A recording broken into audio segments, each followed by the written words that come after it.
Fidel Castro fête ses 90 ans. Depuis son départ du pouvoir, ses apparitions se font rares, mais sa présence demeure constante. Le leader historique de la révolution cubana a marqué de son empreinte les 50 dernières années.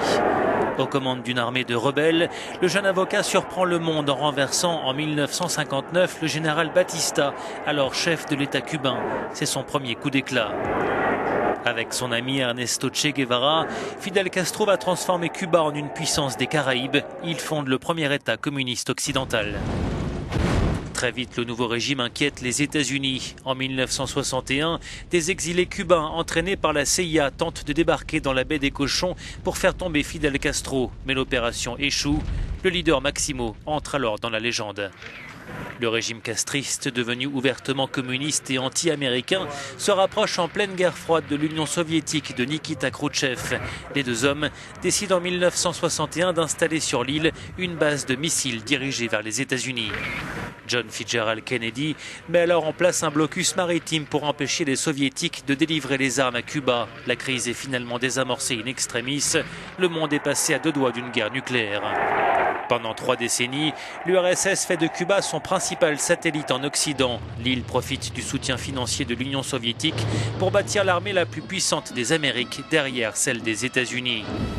Après des années de privation et de blocus économique, les années 80 permettent à l'île de prospérer. Mais Mikhaïl Gorbatchev mettra fin à ce lien privilégié entre Moscou et la Havane. Fidel Castro refusera néanmoins de se joindre à la mise à mort du modèle communiste et s'isolera du reste du bloc. L'île plonge alors dans une crise économique profonde. Une partie de la société cubaine cherche à fuir les pénuries. À l'été 94, plus de 30 000 Cubains prennent la mer sur des embarcations de fortune et tentent de rallier les côtes de Floride. À la fin de la décennie, le voyage du pape Jean-Paul II à La Havane a une portée historique. Le souverain pontife condamne l'embargo imposé par les États-Unis depuis 35 ans, tout en demandant à Fidel Castro de libérer les prisonniers politiques et de rendre la liberté à son peuple.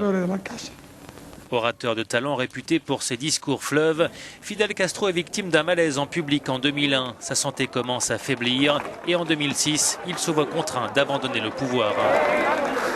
Mais en coulisses, il continue de jouer un rôle de patriarche. Il reçoit des personnalités. Son âme reste celle d'un révolutionnaire. Voici ce qu'il disait en avril lors du congrès du Parti communiste de Cuba. Bientôt, je serai âgé de 90 ans.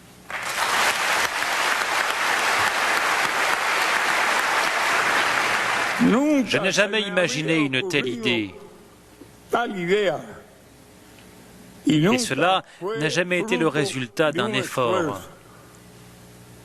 Ce fut un pur hasard. Bientôt, je serai comme tout le monde. Le tour de tout le monde vient. Mais les pensées des communistes cubains resteront.